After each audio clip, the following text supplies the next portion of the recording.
I guess when we think about Milton Avery, we go back to when you curated the ABEX show in London, right?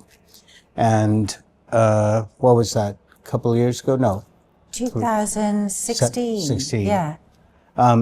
And you really cannot talk about American abstract painting unless you talk about Milton Avery, who is the bridge between what's happening before the Second World War and what's happening after the Second War. And I remember in many discussions when you were putting the exhibition together at the Royal Academy, we were talking about origins and what is happening in America during the Second World War. A lot of it is necessity. I mean, there's a scarcity of pigments, scarcity of materials, and of course, Milton Avery, more than others, is this great innovator.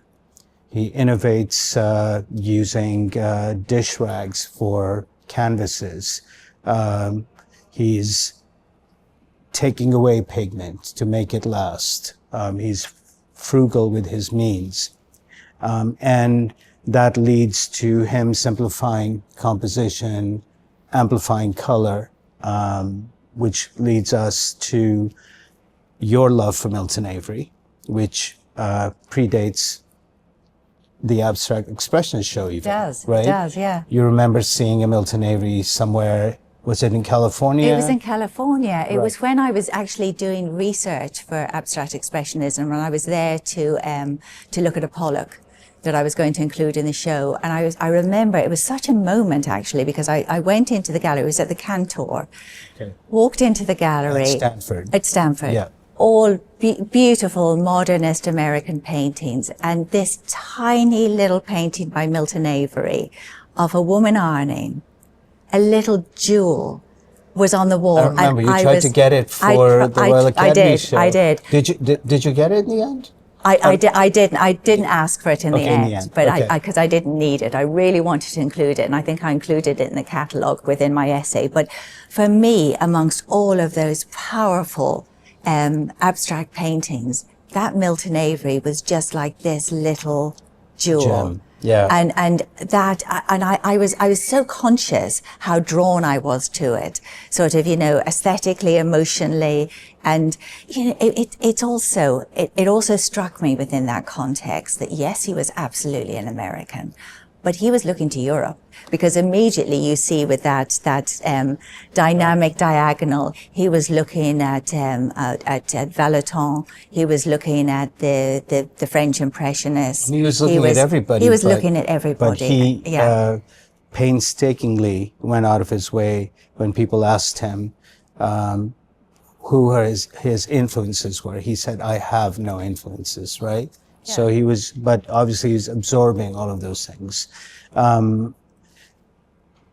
Then I was thrilled when I asked you, we had just chosen Victoria Miro to show Milton Avery after Leslie Waddington passed away. And I asked you to write the catalogue essay for Milton Avery, and you very graciously accepted. And nobody had really talked about how important Avery was to the abstract movement and to art in general after the Second World War. And this idea of the Royal Academy exhibition was, you came up with this idea, let's do a Milton Avery survey to remind people how important he was. And obviously it was a great follow-up to the Abstract Expressionist exhibition. It was, right? Yeah. It was like, a prequel, yeah, right? Yeah. And your exhibition at the Royal Academy was the first one, really, that went as far back to Avery's moment with American Impressionism. So that was kind of 1916. And those paintings, 15, 16, 18. Really small, plein air paintings, impasto, very influenced by artists like Lawson and Twatchman. Yeah. They'd never been seen. They were in a plan chest unframed, weren't they? When I saw them in the foundation, I got so excited And about I really it. like the way you installed them all, Yeah. you know, thematically, and the Yeah. show flowed. Yeah. And of course, that show really was incredibly successful, with, you know, over 20 reviews, and it was, it astonished people, and I think It was a revelation, wasn't it? It was a revelation, Yeah. considering Avery had been showing from the 1950s, 60s with Leslie Waddington, so it wasn't like people didn't know him, but nobody had really fussed over him or talked about him as this great influence on Mark Rothko, Barnett Newman, Adolf Gottlieb. You know, his influence was never talked about, and part of it was that he was famous for saying, "Why talk when you can paint?" But right? you know, I often wonder, because he didn't talk about his work because he didn't feel it was interesting. He felt, as you quite rightly say, the work spoke for him. But because there isn't that kind of back catalogue of his quotes, academics have been slower to pick up on Milton Avery than they should be. I agree. And I think what we've tried to do is to sort of kind of push this idea that actually it's the artist who always recognized his greatness. And during his lifetime, of course, you know, he was very, very famous for the enormous influence he had on Mark Rothko, Barnett Newman, Adolf Gottlieb. And one of the people that observed that was Willem de Koonin's wife, the painter Elaine de Kooning, who wrote a lot.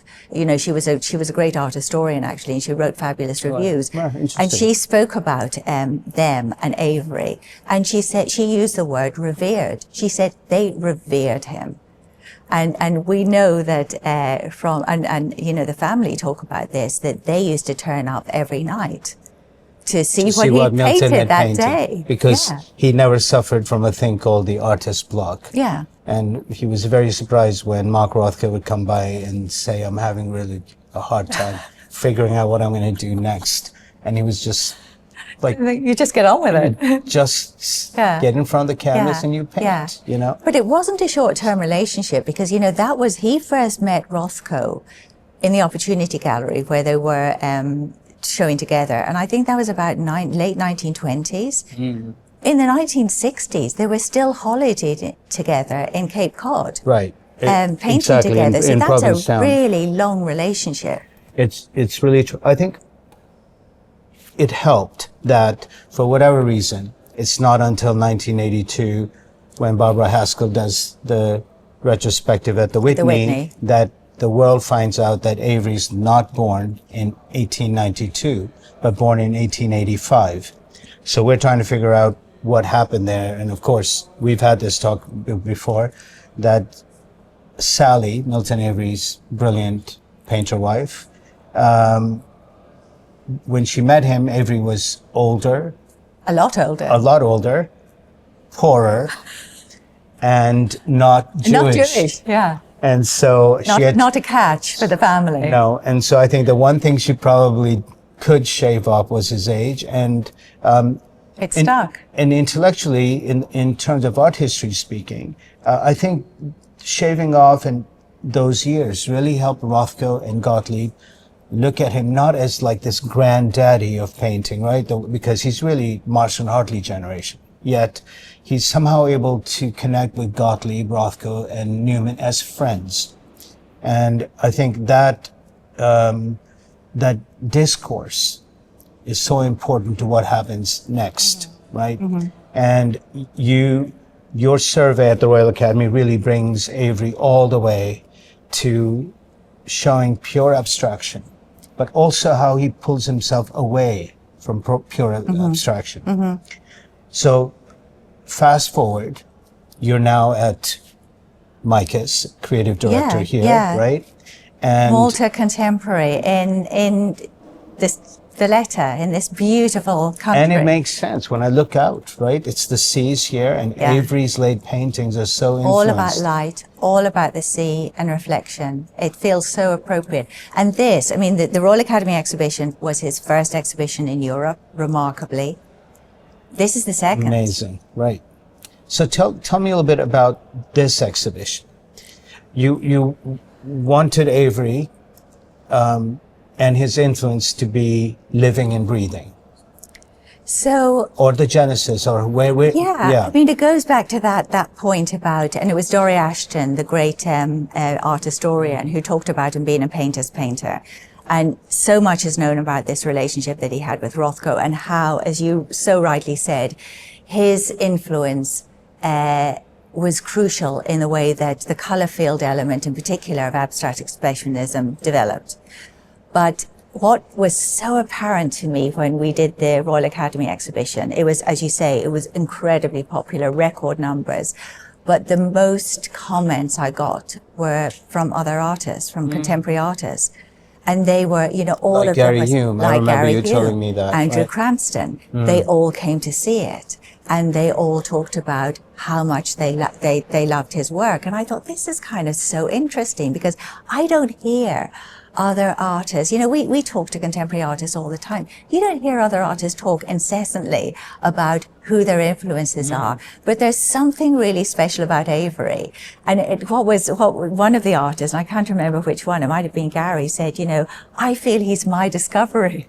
I feel a personal connection to him. And I think they all do. And I think what we're doing in this exhibition is making that argument, is saying, yes, of course, Milton Avery is a fantastic artist, and we should continue to look at him forever, as far as I'm concerned. Right. But we also want to examine how he has still got such relevance to today and to artists working today. It's really true. So how do you come about what artists? Is it through conversations or through just looking at the artist's work? Like, how do you come up with Jonas Wood, Nicolas Party, Harold Ancart, Henni, Alftan, March Avery, of course. Of course. We'll talk a little bit about March Avery, but that's a little separate section, of course. And March is, of course, in a way, the greatest living legacy that Avery has left behind, right? But back to the selection of the artists. The selection of the artists. Yeah. I started with Gary Hume because I had conversations way back, even before Abstract Expressionism exhibition, about Avery and about his passion for Avery. And the way he talked about Avery's color it just opened something in my understanding about how he was thinking of Avery.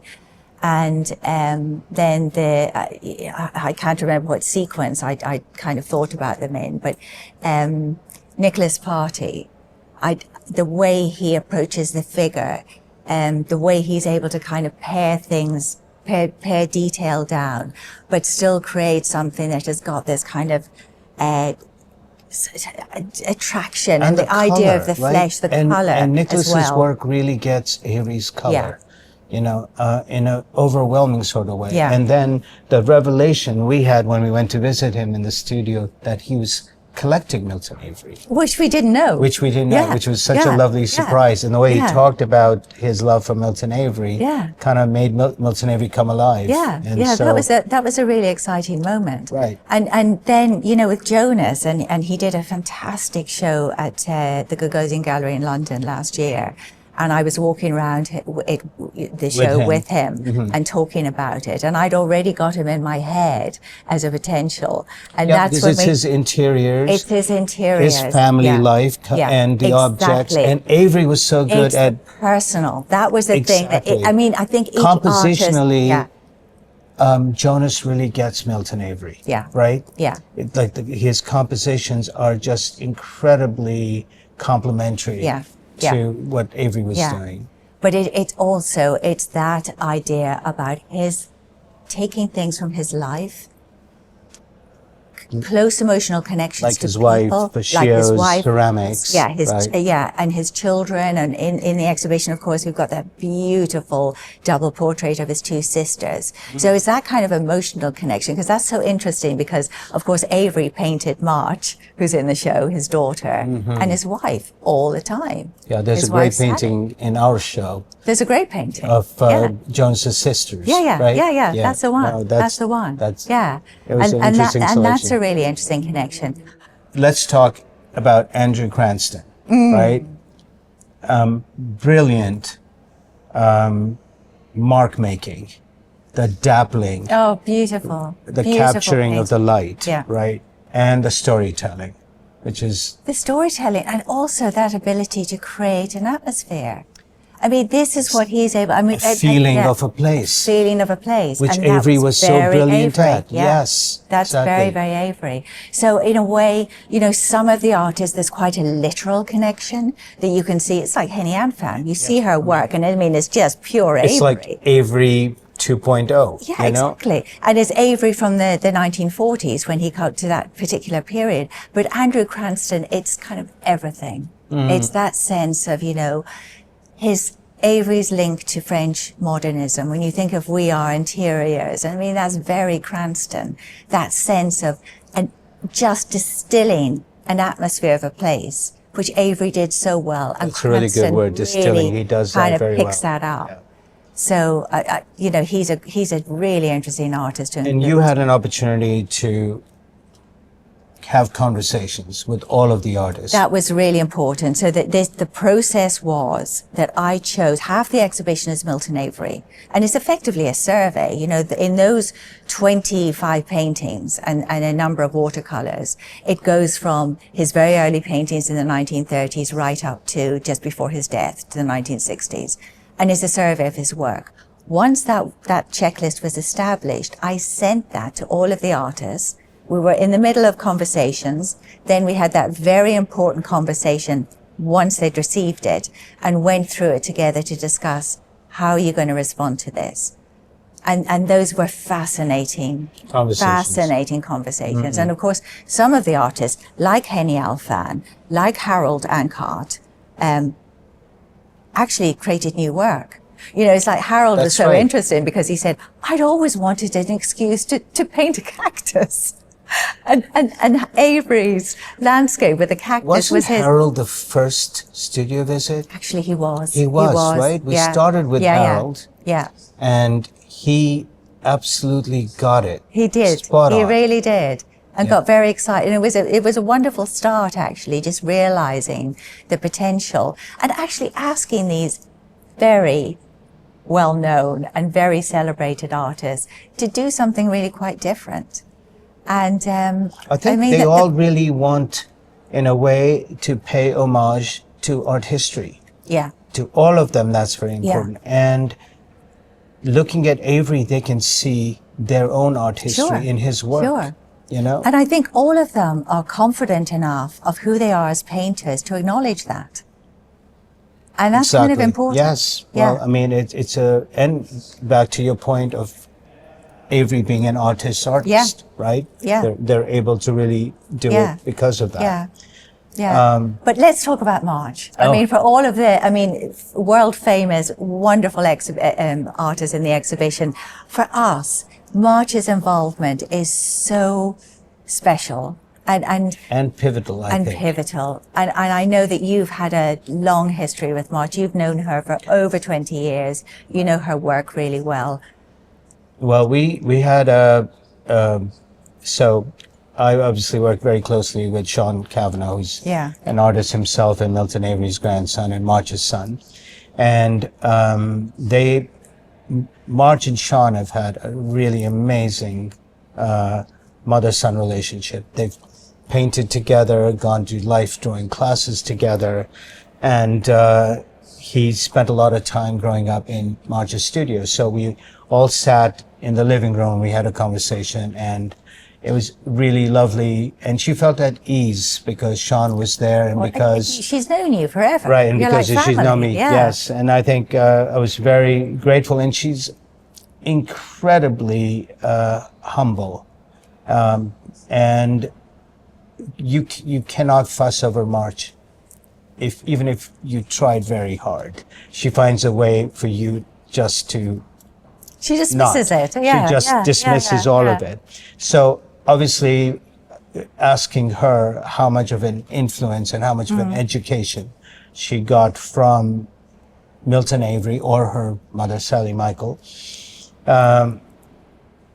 the answer is that she never got any, but she was allowed to be around them, to observe, right? And so she's the living legacy because all of her work comes from observing both her parents painting, and for Milton, a very silent giant, letting her be around because she was his daughter. And also, she comes so late in Milton's life that... Yes, he was quite an old father, Yes. wasn't he? When she arrives, she becomes instantly his greatest muse. And so she's sitting there being painted, and then she's watching him paint. She's watching the process. And so I think it's really from observation that we have March's work. And March's work is sort of like in many ways, the epitome of what would have happened next. Would you agree? Yeah, absolutely. I would agree. And I think that, you know, you can see in her work, she's absorbed so much of his work, so much of his practice, but it's very March Avery. You can always identify a March Avery painting. So she's put her own stamp on it, which is, I find that so fascinating that she has found her own voice within all of that. But I mean, I you know, just kind of thinking about the exhibition, I feel this is a very important exhibition for anywhere, very important for us here at MICAS, but a very important exhibition globally, because what we are doing is looking at Avery's work in this context of contemporary painting and making a point about the linearity of these connections and how, you know, looking at Avery next to a Harold Ancart, a Nicolas Party, a Jonas Wood, it breathes a different life into them, and it makes you realize that actually, you know, he's still super relevant, isn't he? You know, the thing that's surprising, though, here you have Milton Avery, this incredible American giant of an artist,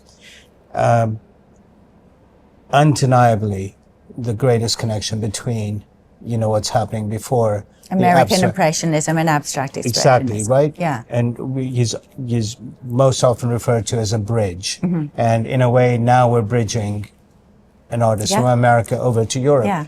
What surprises me is how much interest there is showing Avery here. There isn't exactly a huge line of artists, of institutions in America, you know, who are lining up to say, we want to show Milton Avery, which is incredibly surprising because Milton Avery anchors American art. And at a given time, the Whitney Museum had an entire gallery devoted to only two artists, Milton Avery and Edward Hopper. The Metropolitan Museum had an entire gallery devoted to Milton Avery. And somehow now it's been passed on to European institutions. Your show at the Royal Academy, of course, was celebrated in London, but then also celebrated at the Fort Worth, at the Modern Art Museum of Fort Worth, the Wadsworth, which was in a way a homecoming for Avery. Yeah. But this is so exciting for us, putting my hat on, you know, on behalf of the Milton Avery family. So exciting for us to have Milton Avery here in Malta, where Avery would have loved the light. You would have loved it. And the closest Avery came to this kind of light was in south of France in Yes. 1952. And so the light made a lot of sense. This institution made a lot of sense. The fact that Malta is at a moment where, and you've heard me say this before, and at a moment where the world is looking inward, everywhere else, this tiny island's looking outward. You know, hence, you know, why somebody like me from New York is chairing the international committee here, because Malta doesn't imagine itself as a regional powerhouse, but an international player. And it's not limited it's not just limited to other things. I mean, they really want to be taken seriously in the art world. Sure. That's why you're here from the Royal Academy, and you're, of course, based in London to be our exhibitions director, right? So how do you imagine this exhibition playing out to the audience here? How do you imagine it playing out to the audience outside Malta? So I think here, audiences can pick up on that delight of Avery's work, its simplicity, its complexity, it's all there. And the surprise they will have. And a surprise, yeah, exactly. But it's so kind of accessible, but in many layers. And then woven into that is this interplay with the work of contemporary artists. And that is just a complete delight, because it's a kind of, I mean, not that I want to teach lessons, but, you know, it is a kind of, you know, it's a visual lesson on art history, how these threads of connection are still there. And they go beyond that, because, you know, you've got, you know, Nicolas Party does his beautiful, we've got his beautiful sunset. And there's references to Rothko, but it's Rothko seen through Milton Avery. There's a thread that's connecting all three: Andrew Cranston, Vuitton, French modernism, and back to Avery again. Like, as a contemporary curator, that's exactly what you're trying to do all the time, right? Yeah. You're trying to make it so relevant, to pull in art history, to make what's happening now make sense. And I think that this is an ambitious exhibition to do anywhere. And I very much hope that the international community will understand this and embrace it, and see that we're trying to kind of shift thinking on Milton Avery. I think exhibitions do that and should do that. And it's something I've always believed in, that every exhibition should make you think differently and move the needle slightly on your understanding of a movement or an artist. And this is what we're doing here. And I think this exhibition achieves it. How challenging will it be for you to install the Milton Avery show compared to the Royal Academy, which is kind of a straightforward, you know, antique building? Yeah, right? I mean, you know, and this is a contemporary art museum that has been raised from the bottom up. Yeah. And tell me some of the things. We're sitting in this space, you know, we can see the raw walls around us. Every gallery is very different, of course. And I think one of the real strengths with this building is the openness, the airiness of it, the light. Yes, there aren't conventional walls, but actually it expands your thinking, and it expands the way that you arrange an exhibition.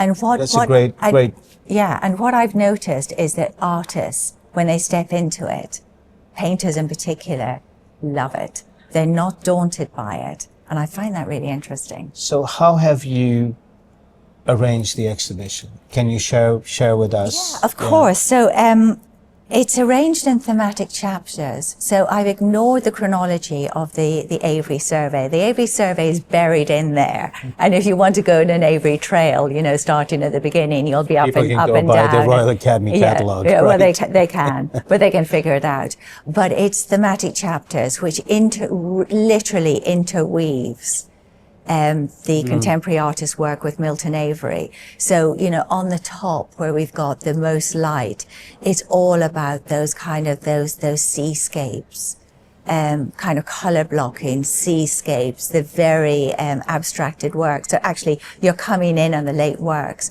but that space just lends itself to it. And then the space we're on now is the lower space, which overlooks, we've got these arched window overlooking the harbour. Right. This is where we've got boats and beaches. Oh, and amazing. Yeah. And then the more, the figurative works, the portraits, they're on the middle floor. Amazing. You mentioned that really interesting point about Malta being a country that looks outwards. And I think that, you know, one of the things that we are very focused on in this institution, in MICAS, is that our program is very ambitious. And when I say ambitious, I mean globally ambitious. You know, I want, you know, this exhibition is very typical of the exhibitions that we've already done, we've got in gestation, to really kind of interrogate aspects of contemporary art, to look at the source of areas of contemporary art, to come up with new thinking, actually, you know, to break ground, and to have these wonderful spaces to do these ambitious exhibitions in is fantastic. One of the most important things to the Milton Avery family, and it has always been that Avery was already a celebrated giant in America. And we had always wanted to spread the love for people to bear witness to his genius elsewhere. And the mandate from the family had always been to get Avery seen in Europe, you know, where he did make his one and only visit to Europe in the 1950s. It was in London, and very famously sat on the steps at Of the Tate Britain, what's now Tate Britain. Tate Britain, and did Excursion on the Thames, which I believe is in their show, right? And then was in France as well, and which is amazing because, you know, he's in France at the same time when Matisse is very much alive. And yet he never acknowledges that European influence, but it's there. Coming back to why this is so important, this exhibition, to have Avery celebrated in Europe, and here where the light is just magical, and the audience is so receptive to new ideas being introduced here. There's a vibrant artistic community. You've just curated a exhibition of contemporary Maltese artists, and following that up with Milton Avery, any thoughts on that transition? Have you had discussions with the artists in your show now about Milton Avery and how receptive they are to this idea of Milton Avery and a global roster of artists in tremendous. They're tremendously excited. Supportive but excited, because I think, you know, it's that idea of seeing these works here in Malta, having an important historic show that combines contemporary art and breaking new ground. They realize that. They realize the importance of it. And it's fascinating to see the artist's response here. Because as you say, it is a really important artistic community. I'm actually completely, I think this is maybe my, fifth or sixth trip here. And every time I come here, I'm just surprised with this sophistication and of how the Maltese audience wants so much more. And this museum has arrived at the greatest moment because it is looking to be an international powerhouse and not a regional one. And I think bringing in art from other places makes Malta much larger, and it contextualizes it in the global cultural scene, right? And to make it part of the global conversation on art. Exactly.